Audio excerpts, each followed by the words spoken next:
Hemen agertzen da base ahul ezagunena, amoniakoa. Amoniako horren 6 gramo uretan disolbatu dira.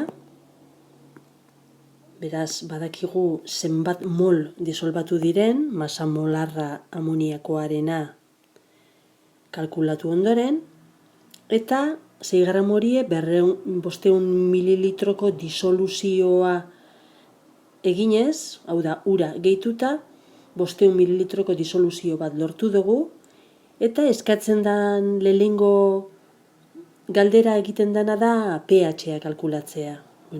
Base ahula denez, base ahul moduan trata beharko dugu, baina hasieran bere kontzentrazioa ezagutu behar dugu.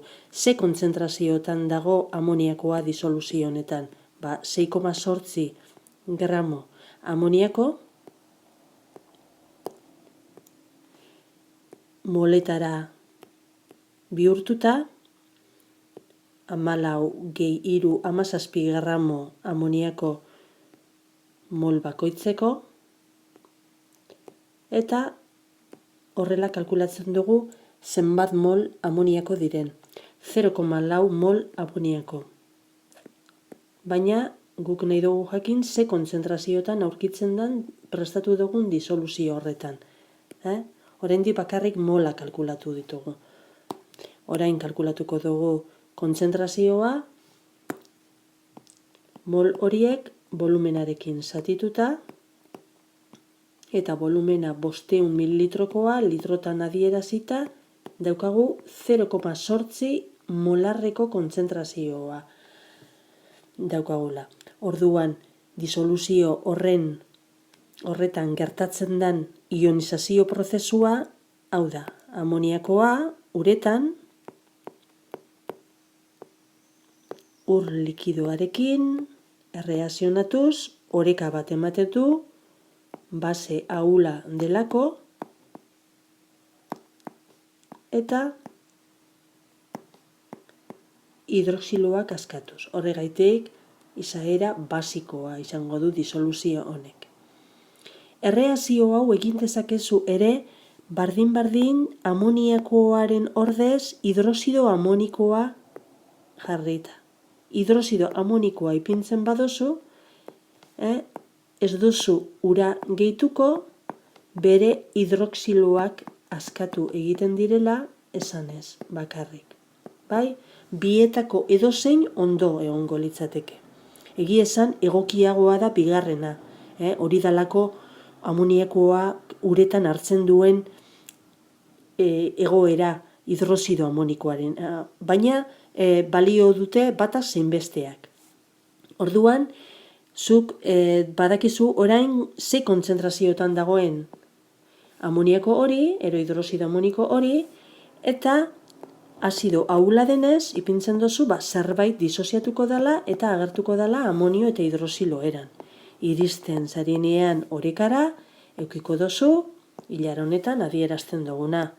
Base ahul horrek kontzentrazio konstante ezaguna du, ariketa honetan emon egiten da, agian beste baten eskatu egingo zaizu, baina hemen ezaguna duzu, eta idazten duzu amoniakoaren hemen, hidroxido amonikoa ere ipini dezakezu, jarraituko dugu momentu zonela, baina bigarren atalean ere barriro aipatuko dugu hidroxido amonikoa.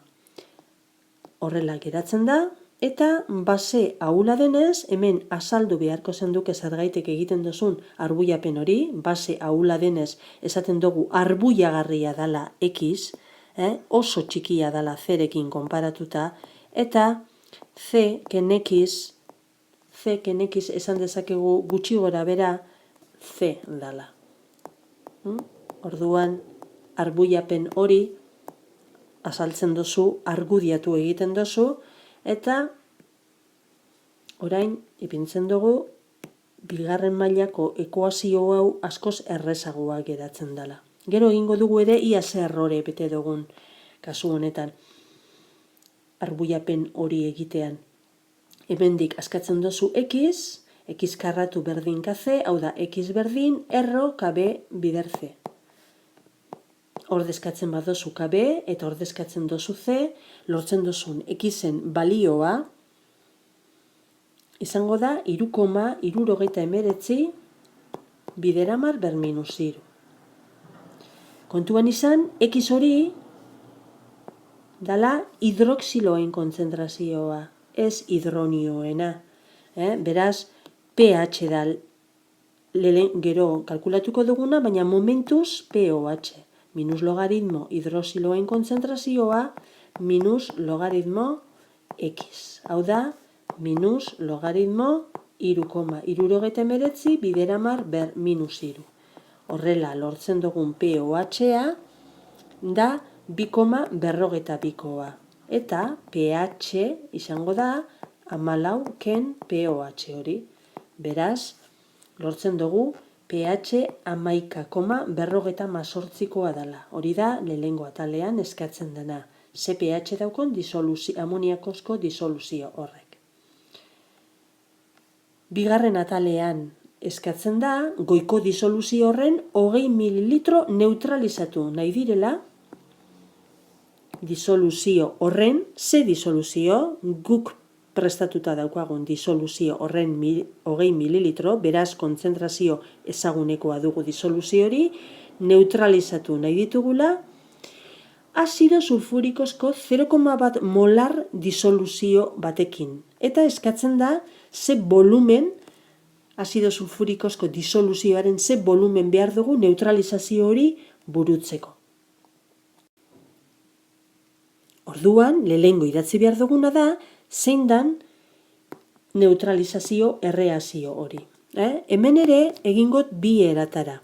Amoniakoa, uretan dagoena, neutralizatzen bada azido sulfurikoarekin, emango duena izango da.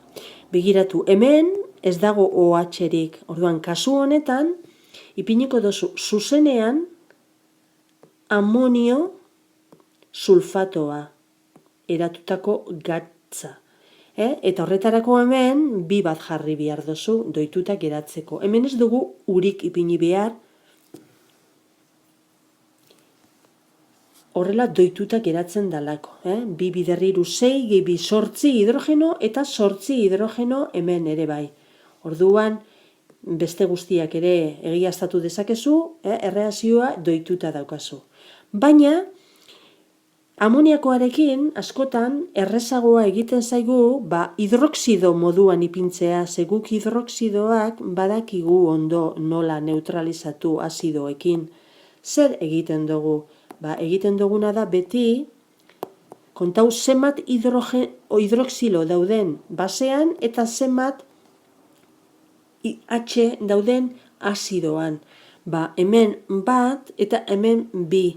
Beraz, MKT bira eraman behar dugu, bat eta biren artekoa, eta bi molekula ur sortuko direla esango dugu. Beraz, hemen bi bat ipini behar dugu, bi hidroxilo, bi hidrogenokin kombinatzeko. Horrela, bi molekula ur sortuko dira, eta bardin-bardin, goiko kasuan ipini dugun moduan, eukiko duzu hemen amonio sulfatoa, amonio sulfatoa, baina hemen bi molekula ur, horrela geratzen zaizu erreazioa doituta. Dena, hemen zein da guk begiratu behar duguna, zein dan proportzioa neutralizazio horretan. Hemen bi, eta hemen bat.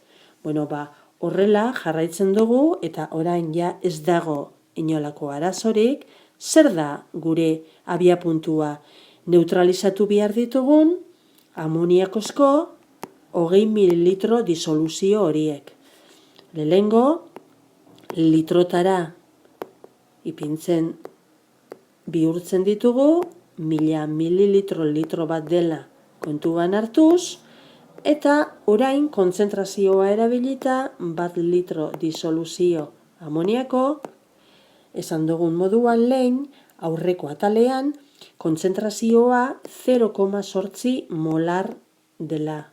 Beraz, une honetan, badakigu zenbat mol amoniako neutralizatzen ari garen, bakarrik egin behar duguna da erlazionatu. Goiko erreazioa zein bekoarekin proportzioa bardina da. Amoniakoarekin segiduko dugu, baina proportzioa da 2:1. Beraz, 2 mol amoniako edo amonio hidroxidoarekin berdin, eta 1 mol azido sulfuriko.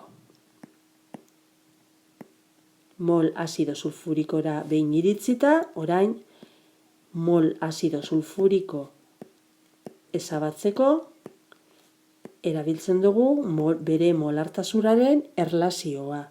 Litro bat, 0,1 esan dugu. Eta horrela lortzen dugu 0,08 litro disoluzio, ero oso volumen txikia denez, hobeto mililitrotan adierazten badugu, eta gure azken emaitza izango da 80 mililitro disoluzio sulfuriko.